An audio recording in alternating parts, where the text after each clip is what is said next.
Captain Lee Hanna sat in her command chair aboard the reconnaissance ship, Taigok, as it moved slowly through the empty darkness of the Outer Rim sector.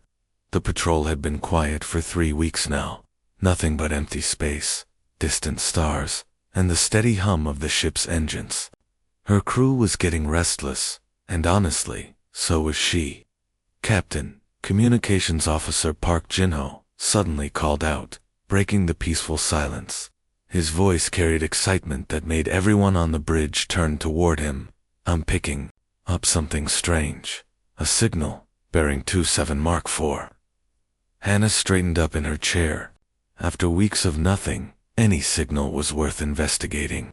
"What kind of signal, Jin-ho?" "That's just it, Captain. I've never heard anything like it before. The pattern is completely unknown. It doesn't match any human distress code, and it's definitely not from our automated systems." Jin-ho's fingers moved quickly across his control panel, trying to clean up the transmission. "Should I put it through the speakers?" "Do it." The bridge filled with a haunting sound that made everyone stop what they were doing. It was a pulsing tone, rising and falling like a heartbeat, but there was something else underneath it. Something that sounded almost like crying, like someone calling for help across impossible distances. Navigation Officer Kim Myray was already working at her station.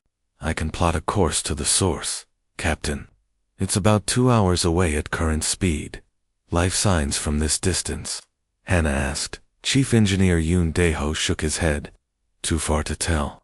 But Captain, whatever is sending that signal has serious power.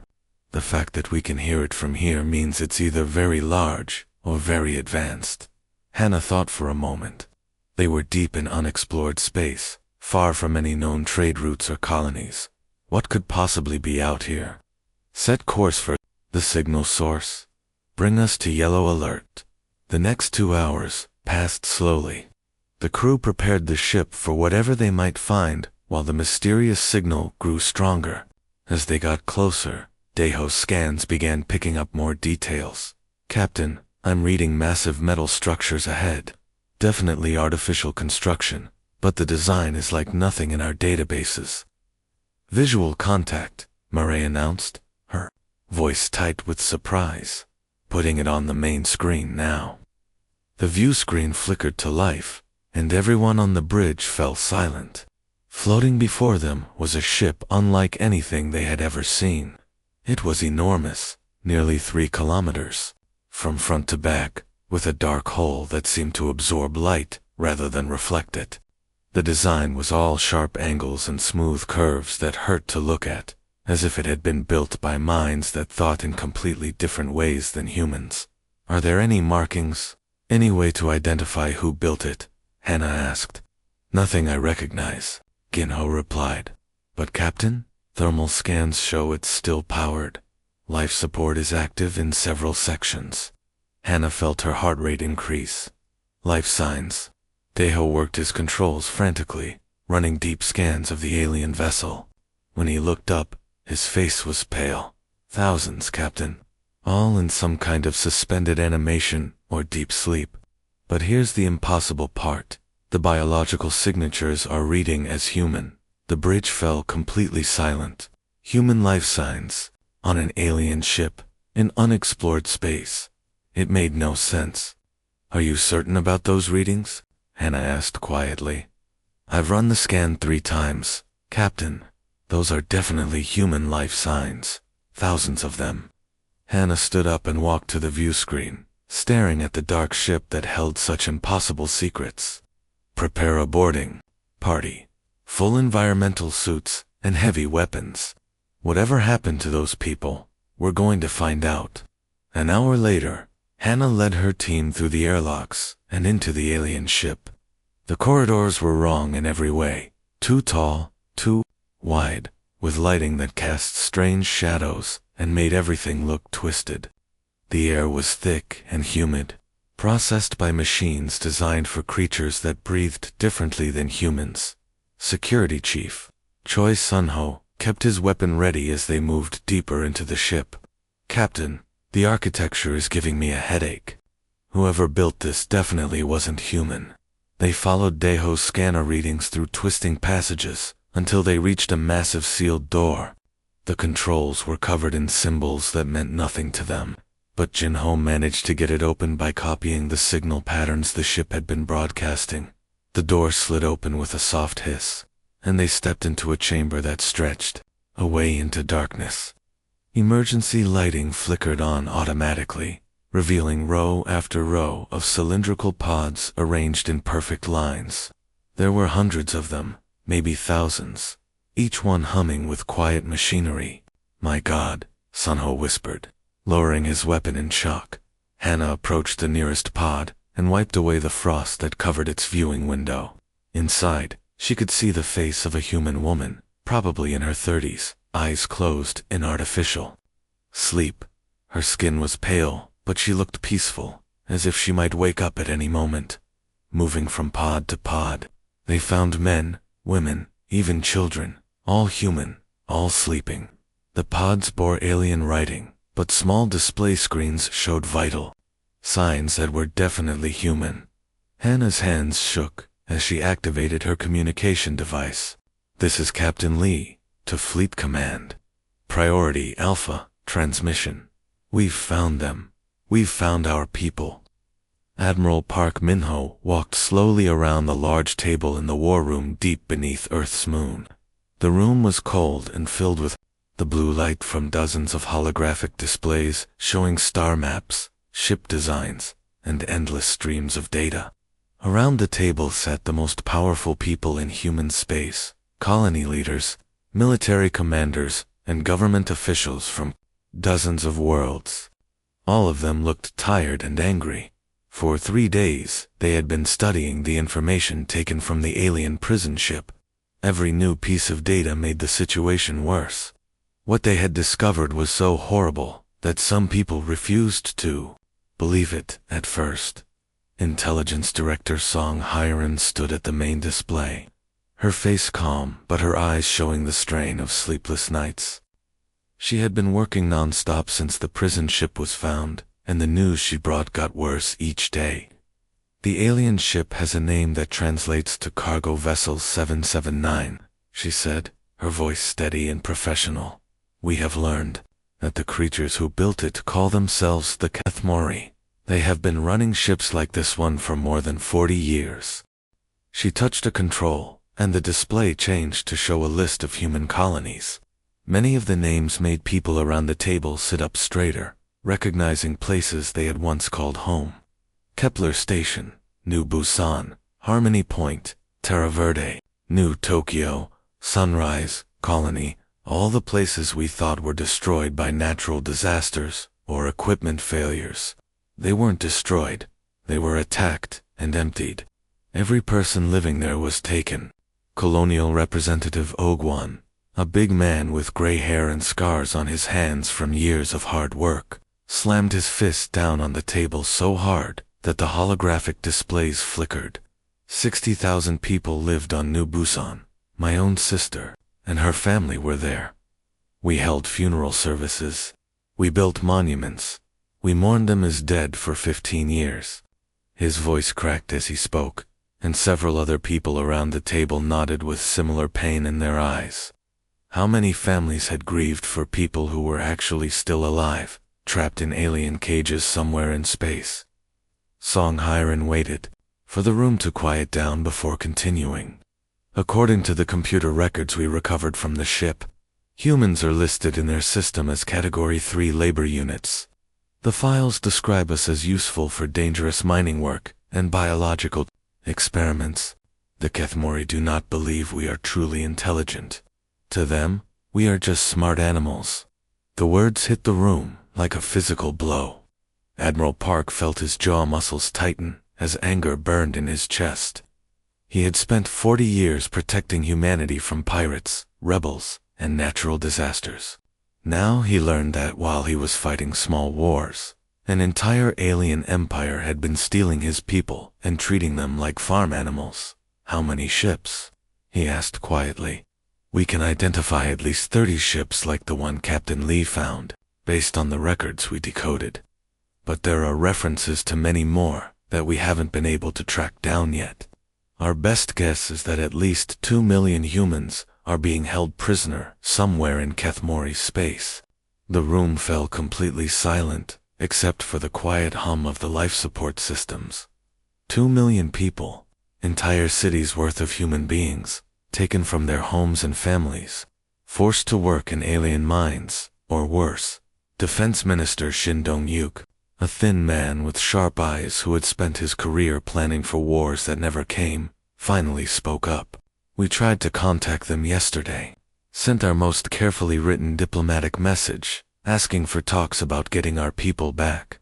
Admiral Park looked at him. What did they say? Shin's face showed disgust. Tsar language experts worked for hours to translate their reply. The best translation we can come up with is livestock do not negotiate with their owners. The anger in the room was so thick, you could almost touch it. Several people started talking at once, voices raised in fury, but Admiral Park raised his hand for silence. He stood up slowly, his weathered hands pressed flat on the table's surface, and looked around at each person sitting there. For a moment, he thought about his own family, his children and grandchildren, living safely on Earth and Mars. Then he thought about the families who had spent years not knowing what happened to their loved ones, people who had given up hope, who had learned to live with the pain of loss, never knowing their relatives were still alive, somewhere among the stars. Then, we stopped talking, he said, his voice carrying the authority of someone who had made life and death decisions for decades. Director Song, I want everything we can learn about their military strength, their weapons, their defenses, every detail. Minister Shin, start mobilizing every military unit we have. Contact the shipyards and tell them to start building warships as fast as they can. He turned to Representative O and the other colony leaders. Contact every human settlement, every government, every military force. It doesn't matter if they're our allies or our enemies. Tell them that for the first time in human history, we're going to fight a war not against each other, but for each other. We're going to bring our people home. Dr. Nam Soo-yang rubbed her tired eyes and looked at the clock on the laboratory wall. She had been working for 16 hours straight, but there was too much to do and not enough time. Around her, the converted asteroid laboratory buzzed with activity as dozens of scientists worked day and night to understand the alien technology they had captured. The Kethmori prison ship floated in the center of the massive research facility, held in place by giant mechanical arms. Teams of engineers crawled over every inch of the dark hull, cutting out pieces to study and taking apart systems that had been built by alien minds. It was humanity's most important treasure, and every secret they pulled from it might save human lives in the war to come. Dr. Nam, the general, is here for his daily briefing, called her assistant, pointing toward the entrance where General Lim Kung-Soo was walking through the security checkpoint. General Lim was a hard man with scars on his face from the colony wars 20 years ago. He had been put in charge of something called Liberation Command, which was really just a fancy name for the biggest military project in human history. Every day he came to check on their progress, and every day he asked the same questions about alien weapons and defenses. General, Num said, wiping grease from her hands with a dirty cloth. We've made good progress on understanding their power systems. She led him to a workstation where a Kethmori energy core sat partially disassembled. The alien device was beautiful in a strange way, with flowing curves and crystals that glowed with soft light. But Nam had learned that beautiful didn't always mean better. Their energy systems work very well, she explained, pointing to different parts of the device. Very elegant design, very efficient.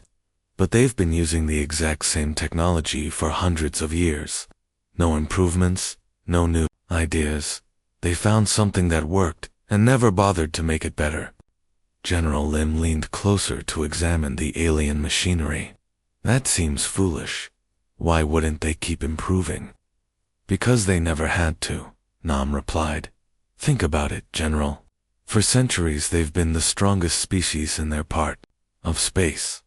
Everyone they met either couldn't fight them or gave up when they saw how powerful the Kethmori were. They got comfortable. They stopped trying to get better because they never met anyone who could challenge them. The general nodded slowly, understanding the importance of what she was saying. What about their weapons? Nam walked him over to another section where her weapons team was studying Kethmori plasma cannons. The alien guns were impressive, capable of melting through the strongest human armor. But like everything else Kethmori, they followed predictable patterns. Very powerful, she said. These plasma weapons can destroy our ships if they hit directly, but they fire in standard patterns that haven't changed in decades. Our computers have already figured out how to predict where they'll shoot next. We're building new shield systems that can handle their attack patterns. She pulled up a holographic display showing ship designs. But General, our real advantage isn't better technology. It's something the Kethmori have never had to deal with. What's that? Desperation.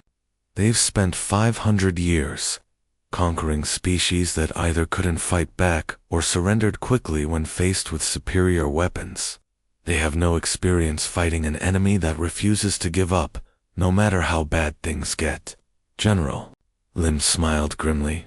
He understood that kind of fighting very well, and humans don't give up when our families are at stake. Exactly. They think they're fighting another conquest war against primitives who will run away when things get difficult. They have no idea what's coming.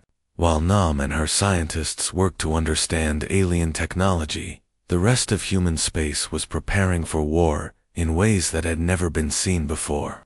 On military bases scattered across dozens of worlds, soldiers trained for battles they could barely imagine. Captain Bei Jungmin pushed his assault marines through brutal training exercises in the zero-gravity chambers of Luna Base. His men practiced boarding alien ships, fighting in corridors designed for different creatures, and rescuing prisoners who might be too weak to walk after years of captivity. Remember, he shouted as his soldiers practiced breaking down alien doors. Every second counts. The people we're going to save have been waiting for decades. We're not going to make them wait 1 second longer than necessary. On training stations, throughout human space, fighter pilots ran endless simulations. Commander Kang Yunji had her squadron practicing attacks on prison facilities, learning to hit military targets while avoiding the buildings where human prisoners were held. The Kethmori will use our own people as shields, she told her pilots during a briefing. They think that will make us hesitate. They're wrong. We're going to be so precise, so perfect, that we can fight a battle around our people without touching them. Admiral Park stood on the observation deck of the Luna Naval Shipyard, looking down at the greatest fleet humanity had ever assembled. 500 warships floated in perfect formation, each one equipped with the best combination of human and alien technology that Dr. Nam's teams could create. Some of the ships were old human vessels, upgraded with new weapons and shields. Others were completely new designs, built specifically for this war. All of them carried the same mission: bring human prisoners home, no matter what the cost. The Admiral thought about the families waiting on Earth and the colonies, people who had given up hope years ago and were now daring to believe their loved ones might come home. The fleet below him represented more than just military power. It carried the hopes and dreams of an entire species that had finally learned they were not alone in the universe, and that some of their neighbors were monsters who needed to be stopped. The war began at exactly 0800 hours, Earth Standard Time, across 12 different star systems. Captain Lee Hanna gripped the armrests of her command chair as her assault carrier. New Sol dropped out of faster-than-light travel, and immediately came under heavy fire from Kethmori defense stations. All ships. This is Captain Lee, she broadcast to her strike force. Remember why we're here. Our people are down there, and we're bringing them home today. The prison world of Kethmer 7 hung before them like a gray, lifeless rock. Intelligence. Reports showed it held over 50,000 human prisoners in underground facilities. The Kethmori had chosen it because it was far from their main worlds, surrounded by asteroid fields that made surprise attacks difficult. They thought it was safe. They were wrong. Hannah's ship shook violently as alien plasma bolts struck their shields. Damage report. Shields holding at 60%, called her weapons officer. Their defense platforms are stronger than we expected, but our new shield configurations are working. Launch all fighters and prepare boarding teams, Hannah ordered. We're going in hard and fast. 3 sectors away, Admiral Park commanded the main human fleet as they engaged the Kethmori Home Guard in a massive space battle. The alien ships were bigger and had more powerful weapons, but the human crews fought with a desperate fury that the Kethmori had never encountered before. Back at Kethmer 7, the real battle was happening on the ground. Sergeant Jang Minseo led his assault team through the corridors of Prison Complex Delta, moving fast and hitting hard. The alien guards they encountered seemed shocked and confused. For decades, they had been used to processing weak, frightened prisoners who couldn't fight back. They had no idea how to deal with armed humans who came looking for trouble. Minseo kicked down the heavy door to the main prison block, his soldiers spreading out behind him with their weapons ready. The corridor beyond was filled with alien guards, tall creatures with silver skin and 4 arms, all carrying plasma weapons. The firefight lasted less than 30 seconds. The Kethmori guards were well equipped and well trained, but they had spent their careers dealing with prisoners, not soldiers. Minseo's team had spent months training for exactly this kind of fight. Prison block secure, Minseo reported into his radio. Moving to the suspension chambers now. They found the human prisoners in a vast underground chamber filled with hundreds of cylindrical pods. Each pod contained a sleeping human, kept alive by alien technology, but unconscious for years, or even decades. Minseo felt his anger burn hotter as he looked at the faces visible through the frosted viewing windows. Get these pods open, he ordered his soldiers. Carefully. We don't know what condition these people are in. His medical specialist, Corporal Kim Young-ho, worked quickly to figure out the alien controls. The revival process takes about 10 minutes per pod, Sergeant.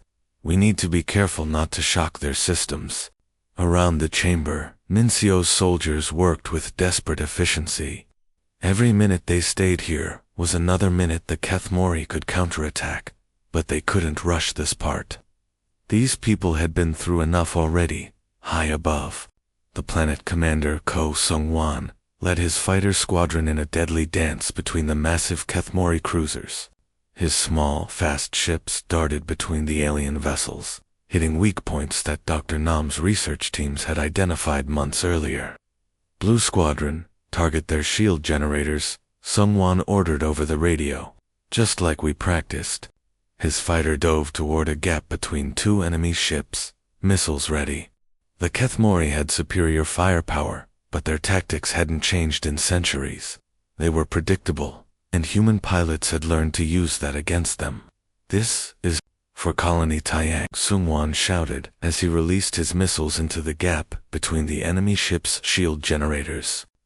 The explosion lit up space like a new sun, and another Kethmori cruiser went dark. Sung-wan had lost his parents when Colony Taiyang disappeared 15 years ago. Today, he was fighting to make sure no other families would go through what his had experienced. The war continued for 8 long months. Every battle was hard fought, and every victory came at a terrible cost.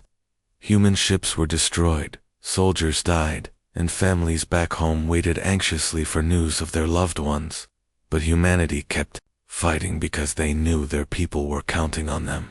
The Kethmori Empire found itself facing something it had never encountered before, an enemy that got stronger with each defeat, learned from every mistake, and absolutely refused to surrender, no matter how bad things got. General Lim coordinated the entire campaign from his mobile command ship, watching as prison world after prison world fell to human forces. Each victory brought thousands of liberated humans back to freedom, but many of the rescued prisoners chose to stay and fight alongside their rescuers. They know the Kethmori facilities better than anyone, explained Major Cho Yuna, General Lim's aide. Their intelligence has been invaluable. General Lim nodded as he studied the tactical displays, showing the progress of the war. The Kethmori were retreating, abandoning their outer territories and falling back toward their core systems. Major, what's our intelligence saying about their next move? They're consolidating their remaining forces around their homeworld, sir. It looks like they're planning to make their final stand there. General Lim looked at the star map, seeing the path that would lead them to the heart of the Kethmori Empire. Then that's where we finish this war. The Kethmori homeworld had stood for over 1,000 years as the center of a vast empire. Its capital city stretched across an entire continent, with towering buildings that reached toward the clouds and underground complexes that went deep into the planet's core. For all those centuries, no enemy ship had ever entered its skies. The Kethmori had always been the conquerors, never the conquered. Now human warships filled the space above Kethmo Prime like a deadly metal cloud. 500 ships of war surrounded the planet, their weapons pointed down at the cities below. After 8 months of fighting across dozens of star systems, the human fleet had finally reached the heart of the enemy empire. Admiral Park stood on the bridge of his flagship, watching the final assault on the planet's surface through the main view screen. Explosions lit up the alien city as human forces fought their way through the last Kethmori defenses. But this wasn't a war of conquest. The humans had come for one thing only: their people. "Admiral," came Captain Lihana's voice over the communication system, crackling with static from the battle below. "Liberation Force Alpha to Fleet Command.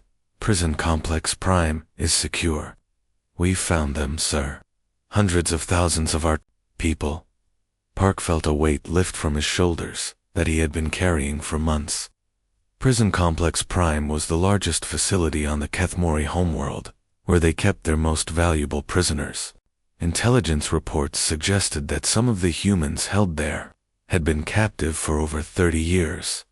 Through the view screen, Park could see the massive alien city spread out below. The buildings were beautiful in a strange way, with flowing curves and crystal spires that caught the light of the system's twin suns.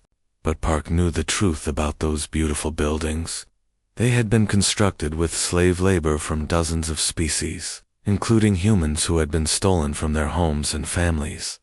The newest sections of the city, built with gleaming white towers and perfect geometric designs, had been made entirely by human hands.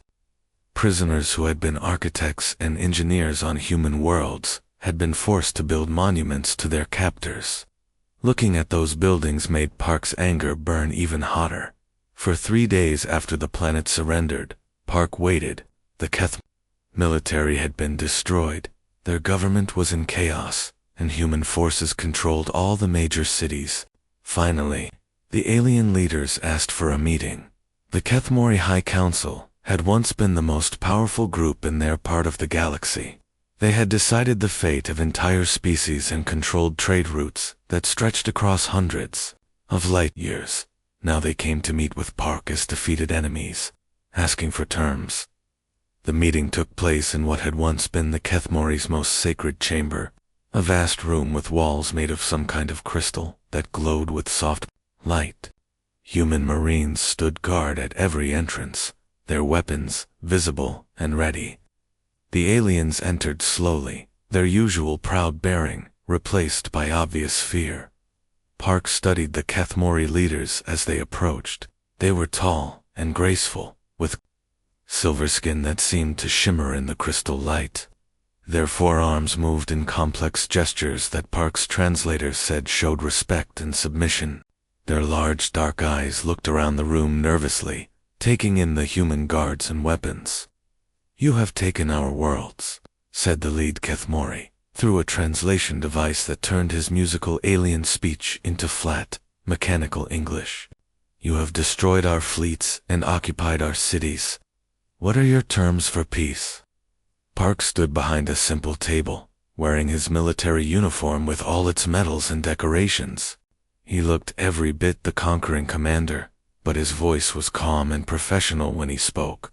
Full reparations for every human taken from our worlds, he said, his words echoing in the crystal chamber. Complete dismantling of your entire slave operation, every prison ship, every facility, every piece of equipment used to capture and hold prisoners, and permanent monitoring by human forces to ensure this never happens again. The alien leaders for arms twitched in what the translators identified as surprise and fear. And if we refuse these terms, Park gestured toward a holographic display that showed the current positions of human fleets throughout former Kethmori space. Red dots marked human forces on dozens of worlds, controlling cities and military bases that had been built over centuries of conquest. Then you'll learn what it means to be the ones in cages, Park said quietly. 6 months later, the war was finally over. The last transport ships carrying liberated humans were leaving Kethmori space, heading home to families who had waited decades for this moment. Captain Lee Hanna stood in the observation lounge of her ship, watching through the viewport as one of the most emotional scenes she had ever witnessed played out in the passenger compartments. Children, who had been taken as babies, were meeting parents they had never known. Husbands and wives, who had been separated for 20 or 30 years, were holding each other again. Families that had been torn apart by alien slavers were finally whole. "Captain," said Lieutenant Xu Jiho, her first officer, "do you think it was worth it?